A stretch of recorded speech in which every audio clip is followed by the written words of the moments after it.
السلام عليكم ورحمة الله وبركاته. إن الحمد لله نحمده ونستعينه ونستغفره ونتوب إليه. اللهم علمنا ما ينفعنا وانفعنا بما علمتنا وزدنا علما. رب اشرح لي صدري ويسر لي أمري واحلل عقدة من لساني يفقه قولي. اللهم علمنا ما ينفعنا وانفعنا بما علمتنا وزدنا علما. My dear respected brothers and sisters in Islam, today, inshallah, and my fellow students here today, inshallah, today, we'll be talking and kind of having some revision about the lessons we learned last week, which is about the Tarqeeq and Tafkheem of Quran letters. Like I already mentioned last week, the topic of learning about Tafkheem and Tarqeeq is a bit of advanced topic for those who are already reading the Quran. So do not be surprised that, oh, I don't understand this, or I don't know what it is. You just follow through with us today, inshallah, and you can watch all the lessons that we've done previously in the past and actually follow through the lessons. We have learned all the basic things that you need to learn to be able to read the Quran. And, writing up, the lesson today will be having a lot of revisions reading from the Quran, inshallah. And like I said, this is an intermediate to advanced topic that we teach our students in the Scribe Quran Memorizers program at Maaher Academy.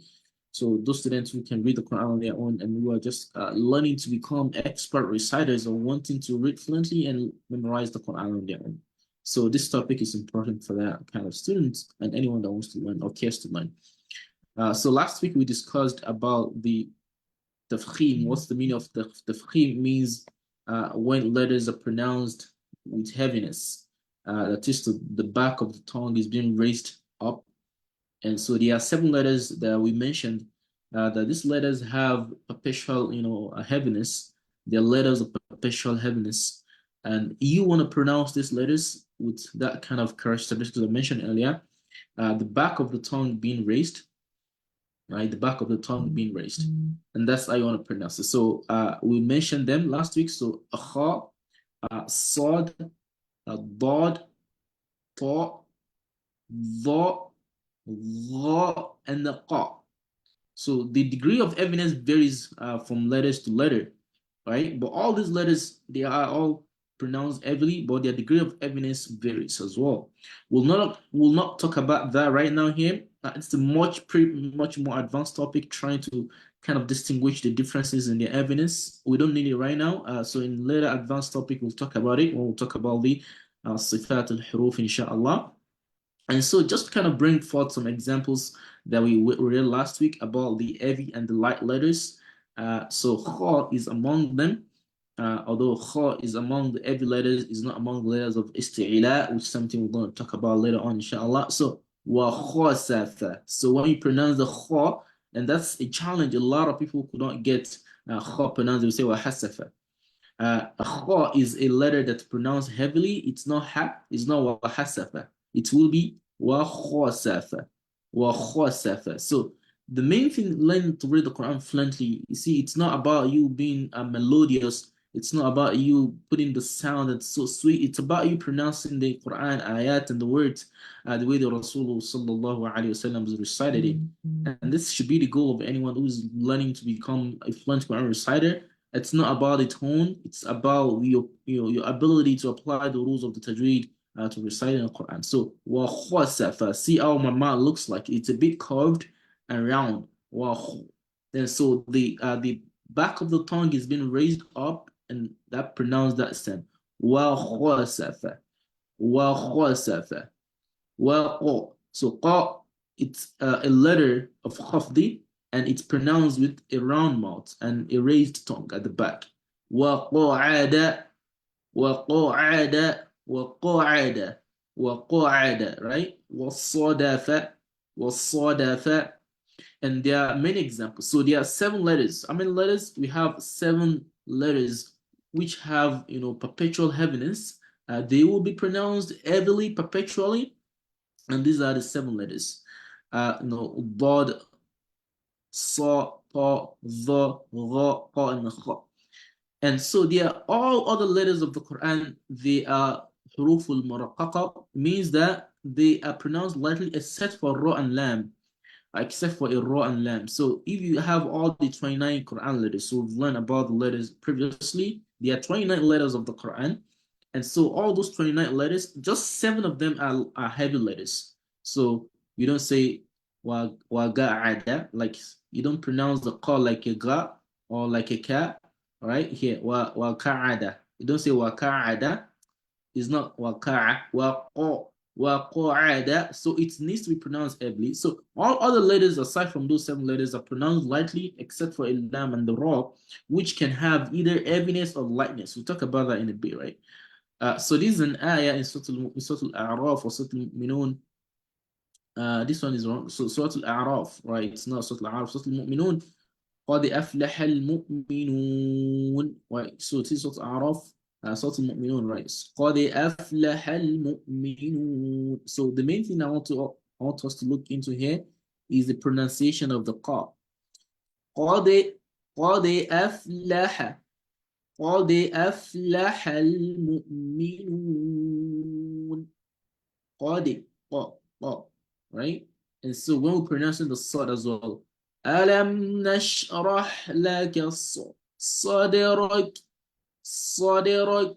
So the sad has its own peculiar attributes. You know, it's among the whispering letters, letters of whispering. So when you pronounce the sad, your mouth is round. So it's among the letters of khafd as well. صدرك, right? فخذ ما آتيتك. So this one is Surah Al-A'raf here. This one is in Surah Al-A'raf. فخذ ما آتيتك. فخذ فخذ, right? فخذ فخذ فخذ. So these are the letters of muraqqaqa and mufakhama, but these other letters, lam, kaf, wa, ra, fa, ain, noon, the, all other letters are all the light letters. So alam, it's not much stress about it. Nashrah, the tongue is not elevated. Laka, so la, so the meme and lam, these are all light letters. It's pronouncing lam here. So alam, so nashrah laka, laka, right? So the lam here is pronounced with a light sound, and the kaf as well. And there's a reason for that. So we'll check on that later on. So this is a heavy letter, and all the rest of these are all light letters. So all other letters of the Quran are pronounced lightly, except for those who are pronounced heavily, perpetually. And so the other 2 letters which have dual, dual identity are the lam and the ra. And so the lam is a letter that's pronounced either heavily or it could be pronounced, lightly. We'll talk about the rules of ra later on. We've already had a discussion in class. We talked about this briefly, but we'll have a lesson to discuss the pronunciation of ra in a more deeper context, inshallah. So let's talk about the lam. The rules of lam, the word of Allah in the word of the Quran, how it's being pronounced. So there are 2 things. So whenever the word Allah, whenever it's the silent lam, the silent lam of the word Allah is being preceded by a fatha or a dhamma, right? So it will be pronounced with a tafkheem. And so here it is an alif here, lam al-wasli, alif al-wasli or hamzat al-wasli that it's being called. And so there's a lam here, right? There's a silent lam here. But the lam that we're actually pronouncing is the one here, this one that has a shadda and the fatha on top of it. And so you see it's pronounced heavily because there's a ba that comes before it that's mutaharrik, that sound, a R sound. So because the letter that vowel before the Allah word is having fatha, because of that, this is gonna be ala. So the first one before it's the ba having a dhamma, right? That comes before the Allah. So all these are all gonna pronounce the lam with heaviness. So let me read this. This will be أولى أعوذ بالله من الشيطان الرجيم أولئك حزب الله. So you not say Hizbullah, la. أولئك حزب الله. See, so the law, it's going to be around in your mouth and you pronounce it heavily. And then the second part. ألا إن حزب الله هم المفلحون. Let's recite again. So you observe the difference between the word Allah and this word here. And later observe the difference between this one, the way we pronounce it, the one that a kasar comes before the lam of Allah. So the lam that we're actually referring to, not the one that comes right after this alif al-wasli, we're referring to the lam that comes right after. So the lam that comes right after the alif al-wasli is a lam sakin, right? It's a sakin. It's not being pronounced. And so the one that we're actually referring to, the law which has this fatha here and the shadda, that's the one we're pronouncing. And so you see no other letter comes before this except for the ba that has the vowel sound. So any letter that comes before the lam of Allah that's voweled, we need to check the vowel sound of it. If it is a fatha or a dhamma, the word Allah is pronounced heavily. But if the letter that comes before the word Allah, it's having a sound and it's having a kasra, and so we need to check it and see if it's having a kasra, the word Allah is pronounced lightly, right? And so that's why you say Alhamdulillah. You don't have to roll your tongue here. Alhamdulillahi Rabbil Alameen. But because here the word Allah, it's been preceded, the lamb of the Allah is being preceded by a vowel sound dum. That's the nearest vowel sound to the word, to the lamb of the Allah. So here the nearest vowel sound before it is the fatha of the hizbah. And so because of that, all these two Allah here are pronounced heavily. But because this one here, the lamb that comes before the word Allah, see the li is having a kasra, then the law will be pronounced lightly without you rolling or raising the tongue at the back, right? Alhamdulillahi Rabbil Alameen. So easy. But this Ulaika Hizbullah. ألا إن حزب الله هم المفلحون. You see that? So that's the major difference between when the word Allah will be having the heaviness in the sound and when it will be having the lightness. And so the word Allah, the lam in the word Allah will be pronounced heavily if the vowel sound that comes before it is having dhamma or is a dhamma or a fatha, the word Allah will be pronounced heavily. However, if the nearest letter, the vowel sound that comes before it, it's a kasra, and then the word Allah is going to pronounce lightly. And so let's have some practice reading from the Quran, inshallah. And so there are many other examples of practicing the word Allah in the Quran. And so this is just having a rule of thumb or a general rule for reciting the Quran and pronouncing letters either heavily or lightly. Like I mentioned, so this is a curriculum or a topic we teach students in the advanced stage in our program. And so given that we've already started these classes beginning of the year, since January or before January, we've just been teaching all this concept actually. So we've talked about a lot of stuff. So if you're still interested and you really want to help your child to learn to read the Quran, you want to be a fluent Quran reciter yourself, it's time for you to talk to us and let's figure out a plan for you.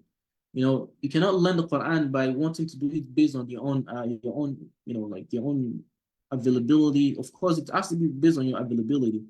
Learning the Quran alone requires tracking, monitoring, and assessment. And that's something that you need to have someone to work with you, not just you saying, oh, I'm not having class today, I want to have class tomorrow. So there are 3 habits which I've mentioned earlier in our lessons. In some of my videos I've talked about in this class about the learning habits of the Quran. There are 3 things: attendance, so the consistency with joining the classes and being on time, and actually having some homework to do to practice what you learn in the class. These are habits that if you don't have it in Quran learning, you cannot get a goal achieved on time. So you see people still learning Quran for 5 years. These are just the habit. There are 3 pillars I was mentioned earlier on to help you learn to read Quran fluently. And these are things that we can help you to build this and learn the Quran easily within 4 months. Or if you want to do it on your own, go check some of our videos which I've talked about the pillars, the Quran learning trifecta. So I made mention of the learning habits. I made mention of the learning strategies and the learning environment. These 3 things need to be worked out. And so if you don't have the right habits to learn, you cannot learn on time. And that's not enough. You need to have the right learning strategy, which is building the skills, revising the lessons, and transferring the skills to your own activities. So these are really very important things. And the last pillar is the mindset building. That will depend on the environment that your child or you yourself learn Quran. So this is not something you can do on your own. I tell you, you can check on YouTube and sit on YouTube to learn the Quran. It's not bad. It's never done. The Quran is learned by knuckle. If someone has to teach you, transfer the knowledge to you. You can't sit down behind the screen or behind an app or behind a Quran, app that you want to learn the Quran on your own. It will be hard for you, and you will not have that kind of push to actually do it.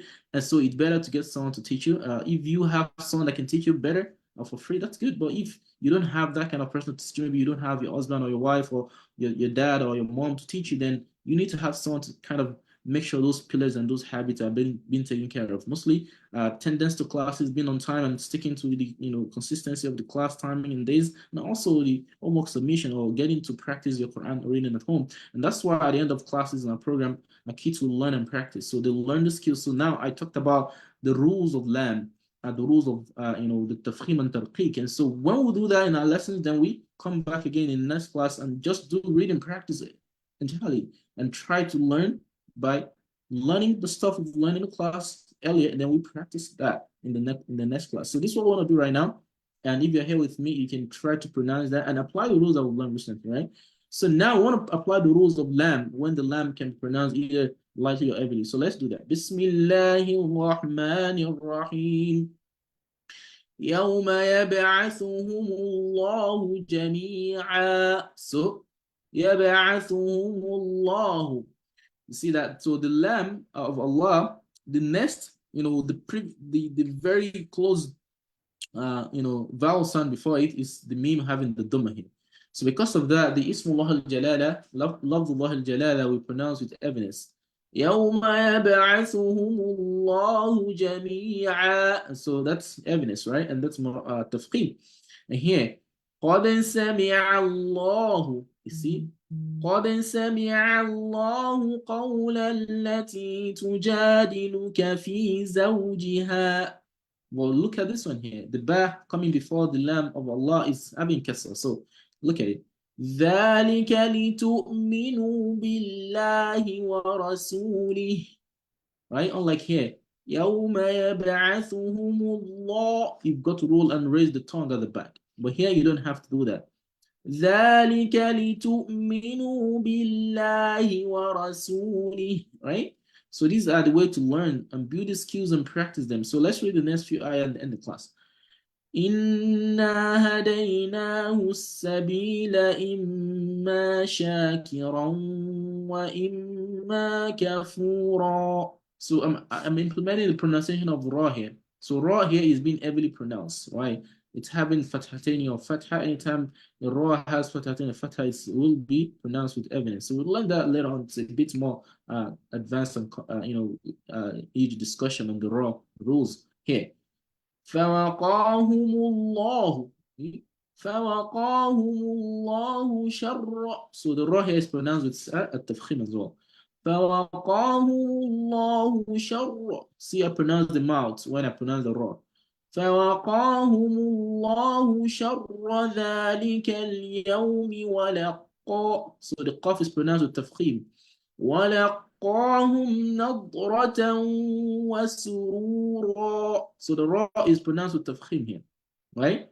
وَمَا تَشَاءُونَ إِلَّا أَن يَشَاءَ اللَّهُ. Right? إِلَّا أَن يَشَاءَ اللَّهُ. Right? So the law is pronounced with at-tafkhim. إِنَّ اللَّهَ كَانَ عَلِيمًا حَكِيمًا. إِنَّ اللَّهَ. إِنَّ اللَّهَ. Not إِنَّ اللَّهَ. Right? It will be إِنَّ اللَّهَ. So the last example. إِنَّهُ مِن سُلَيْمَانَ وَإِنَّهُ بِسْمِ اللَّهِ الرَّحْمَنِ الرَّحِيمِ. You would observe here this ra are pronounced with tafkhim. And so we'll learn the rules of ra later on, inshallah. And this will make us to come to the end of the lesson today, inshallah. So, this lessons and everything we've done here today might be more than what a beginner will learn. But we can look into all those lessons we've done previously. We've talked about the letters and some examples of pronouncing letters. And also we've talked about some of the apps that you can use at home to actually, strengthen your lessons, your learning, maybe from the class here. And you can always watch all about the videos that we actually I've had recorded in a learning portal here, in our experts Quran readers group. I tell you last week, this group is meant for students or parents who wants to learn to read the Quran on their own. And all the lessons here are free every week, and it's up to you. It's up to you just to kind of explore those resources, explore those opportunities, and try to learn. Sometimes people find time to learn other things. We find time to learn math, to revise, and all those things. But Quran becomes the second priority. But we just say it by mouth that I want to learn the Quran. If you really, and it's a priority for you right now, or if it's a priority for a child right now, you need to be able to kind of like have a time. Talk to us, book a session with us today, and let's talk about this. Let's figure out a plan for you, or for a child to become a front-line reciter. You don't want to dictate how you want to learn it to people. You want people to tell you how you're actually going to learn. I find it how people want to tell the teacher how they're going to teach them the Quran. It's so funny, right? A student will want the teacher to tell them how, a student will want to tell the teacher how, she wants or he wants to learn Quran, or a parent will want to tell the teacher, this is how I want my child to learn it. So if you know how to learn it, why not teach it yourself to your child? So you need to listen to those who have taught Quran and able to teach with a system that's working. So you get guidance, and we can walk you through this, tell you how we've done ours, and you can use our own experience to actually teach your child, or you want to work with us to help your child overcome the challenges of lack of motivation, which is a common problem. So kids are not getting motivated to learn, and that's a big challenge. And also maybe they're making, forgetting lessons they've learned. And because so of those two reasons, kids are taking forever to learn to read the Quran, become Frank reciter. Some of you guys here listening to me here, your kids have been learning Quran for 3-4 years, and they cannot even read on their own. And so what will be your response to Allah subhanahu wa ta'ala? Your child has been learning for 4-5 years, and they've not have the ability to read from anywhere in the Quran on their own. Which kind of learning is that? Your child goes to school, they can read English books on their own within 1-2 years, and so they cannot read the Quran Arabic because of the notion that it's been hard. It's not that hard. Need to get a system. So check out our learning pillars I mentioned. If you want to talk deeper on this, comment on this video, and we can reach out to you and give you more details about our program, inshallah. Assalamu alaikum wa rahmatullahi ta'ala wa barakatuh.